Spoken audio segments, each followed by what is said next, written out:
Hello everyone, Wawashkanda here, and in today's short episode about the travels, I would like to tell you about my trip to Texel. And Texel is one of the Dutch Wadden Islands. Is basically, if you can imagine in your head the map of the Netherlands, or if you recall it somehow. Basically, on the northwest of the country, there is like a bunch of islands, and they are actually located in some kind of a curve like this.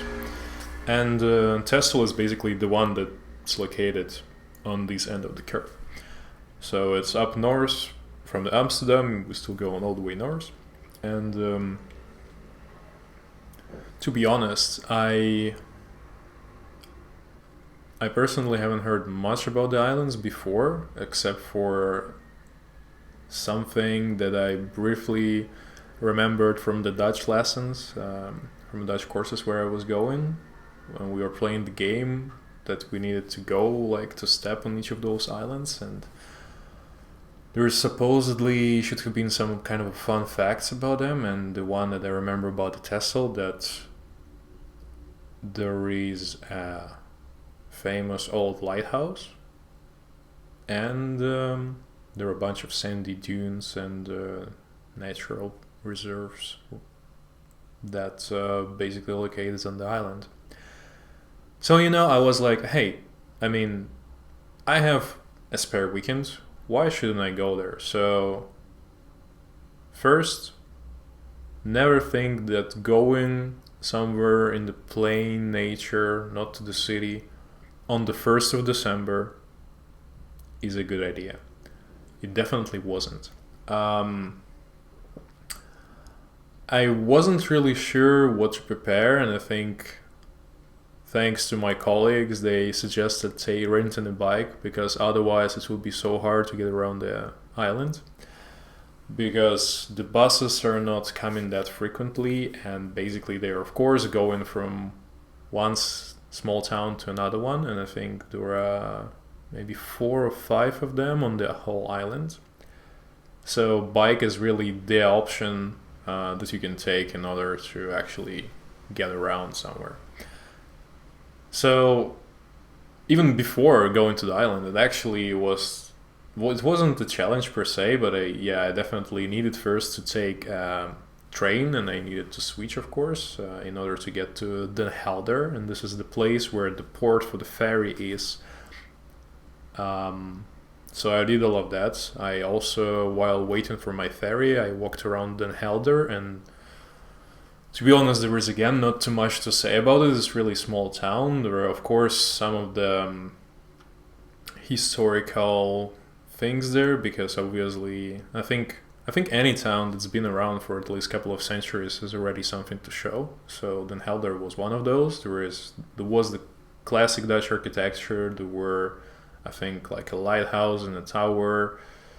So, all the things for the small port city town. Then there was also like a sailor's museum. It was in the open air, and you can walk around and check out a few of the, I think, ships, if I recall it correctly. And yeah, basically the museum itself is right next to the port, right next to the place where you're gonna board the ferry, so you definitely wouldn't miss it. And even if it is to be missed, I don't think you would actually miss much. So then you're boarding the ferry, and you're all ready to go, and exactly when you step out of it, there is the bike rental. How convenient and smart of the person who thought it was a good idea to put it there. And I'm renting the bike, and I'm going to the first small town. I first decided to go around the towns, and I think, as far as I remember, the 1st of December back then was a Saturday, and I think, as in most of the cases during the weekend, you would assume that like the cities wouldn't be busy in the mornings, right? But I think when I actually arrived and I actually managed to reach my first destination, which was the city called Den Burg, and I think it's the largest town on the island. It was almost completely empty. maybe the weather wasn't the nicest, and indeed it wasn't, and it only get worse as we will speak. But I also wouldn't really understand why people definitely the vibe was totally different. People were not really hanging out. Most of them were staying at home. Like, I suppose there was not much to do in the town like that. So probably most of the people just prefer to stay inside of their own houses rather than just wandering around the town without any clue of what to do. I think there were maybe a couple of cafes open at that time and maybe one bar that I passed by, so I guess that sort of makes sense. So okay, I visited Denburg and I thought, well, that's great.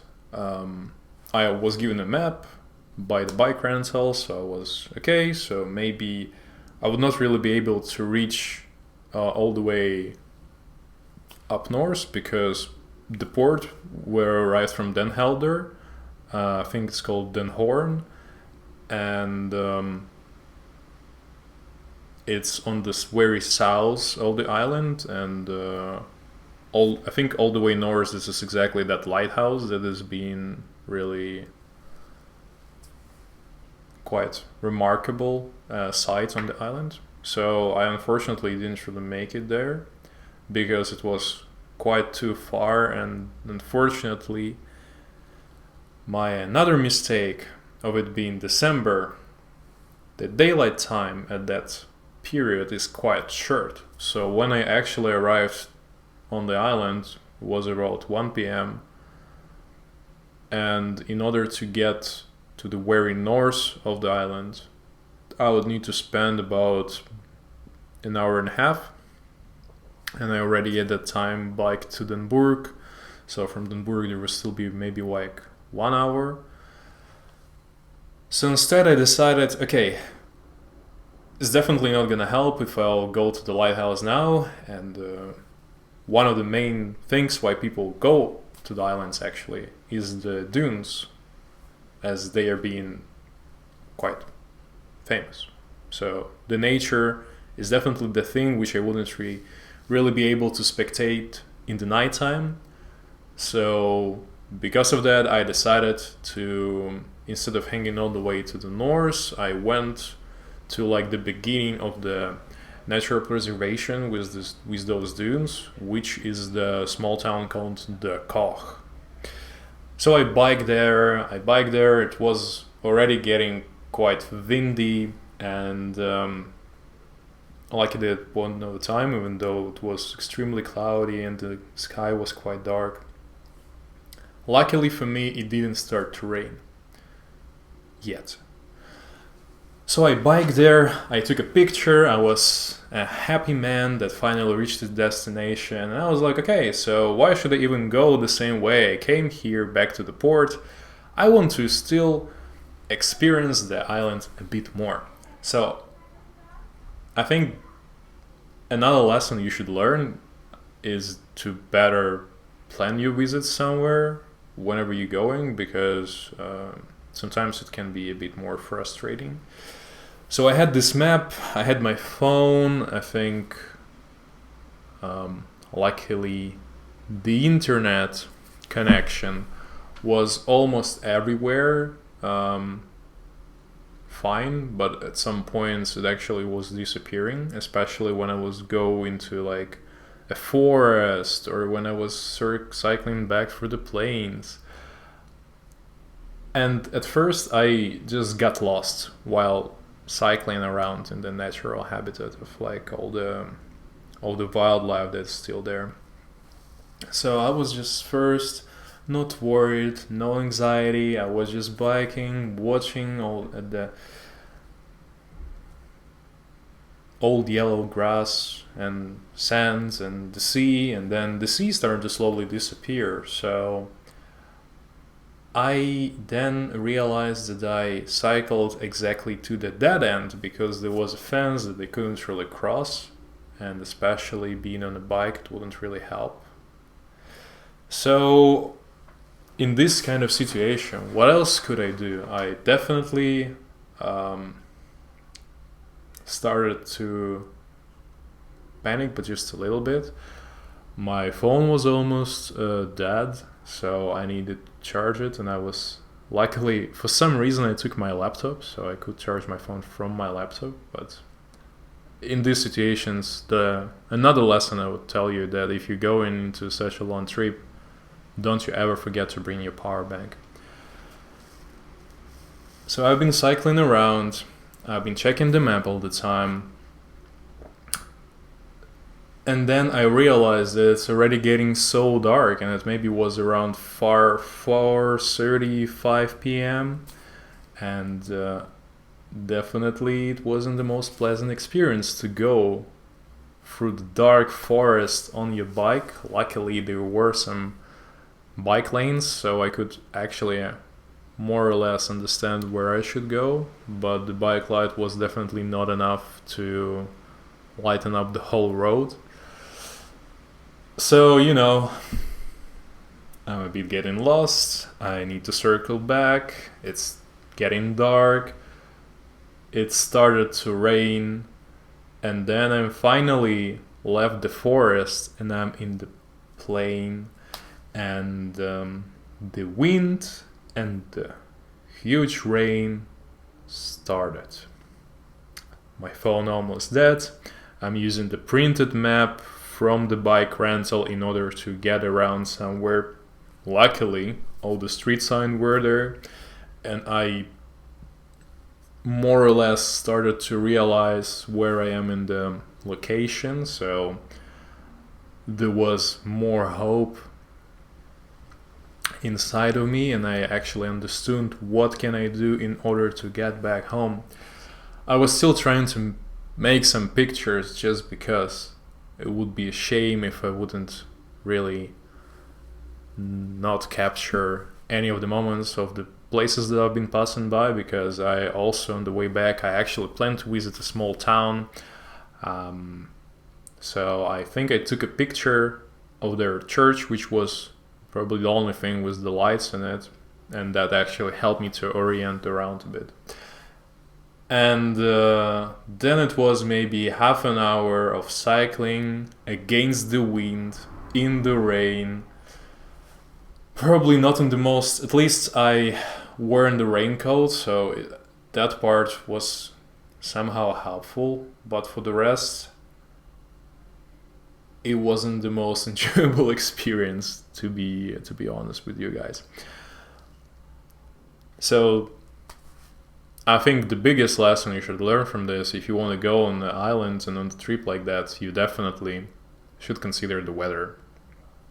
Because this is something I never really paid attention to, and I decided, I've been living in the Netherlands for a while. The weather isn't nice, so it couldn't get really that bad, right? And that was my mistake. So I think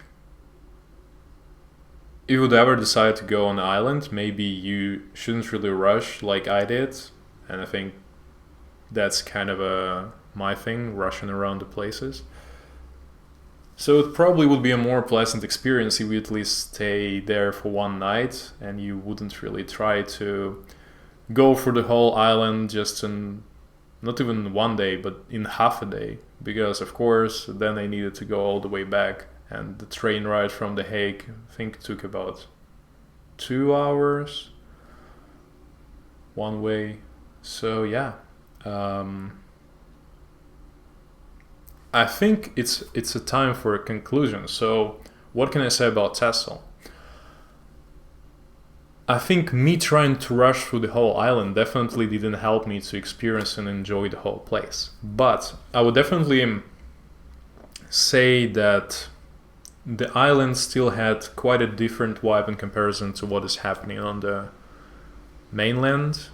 And I think it's also more about being in the really, really small towns in comparison to the bigger cities, because I'm of course used to the life rhythm of The Hague, Rotterdam, Amsterdam, even Utrecht. But Denburg, Dechau, they were all so chill. There were barely any people, and of course, like the streets were quite neat. The landscape was quite nice. The architecture was also quite interesting in certain places. So, just as a change of landscape, the change of scenery, it's still worth visiting all the islands. And I know that a colleague of mine, he actually went to another island, and probably that one could have been a bit more enjoyable experience. But Texel, honestly, I think for me was the choice because it was the easiest to get to, as I just needed to cross it with a ferry, and then before that I took a train trip. So anyhow, this is my story about going to Texel, and I definitely want to go back there when the weather is better, during the summer potentially. And I hope you guys enjoyed my story. I'm definitely looking forward to what do you think about that, and maybe you have some experience like this yourself. Have you ever feeling lost while being on your own in the forest or something like that? Because boy, oh boy, I never would think that I would feel anxiety in this kind of situation. But I think the part of it was that I was on my own. So if you're a sole traveler, as I am usually, good luck. Bye.